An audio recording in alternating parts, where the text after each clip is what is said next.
राजकीय, सामाजिक, आध्यात्मिक, शैक्षणिक, शेतीविषयक बातम्यांसाठी आदर्श भारत माझा सदैव न्याय हक्कासाठी आपल्यासोबत.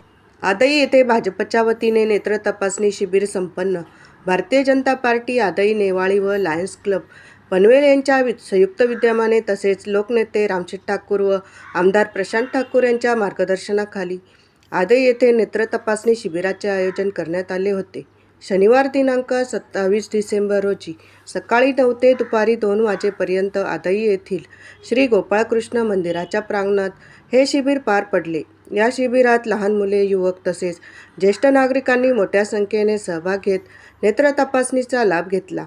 शिबिरात गरजू रुग्णांना मोफत चष्म्यांचे वितरण करण्यात आले, तर मोतीबिंदू आढळलेल्या रुग्णांसाठी मोफत शस्त्रक्रियेची व्यवस्था करण्यात आली आहे. या उपक्रमामुळे परिसरातील नागरिकांमध्ये समाधान व्यक्त करण्यात आले.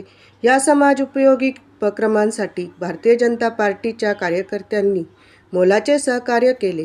यावेळी धर्मा सीताराम काकडे, भाई रामा पाटील, महादू धर्मा शेळके, जगदीश भगवान शेळके, विलास परशुराम शेळके, श्री चंदन जगन भंडारी, आकाश एकनाथ मोकल, किरण प्रकाश शेळके, मंगेश सीताराम भोपी, पद्माकर शेळके, तेजस म्हात्रे, आशुतोष गणेश शेळके, विष्णू शेळके, कैलास पाटील, एकनाथ शेळके, संतोष म्हात्रे, रोहित पाटील, सूरज पाटील व सूरज म्हात्रे आदी उपस्थित होते.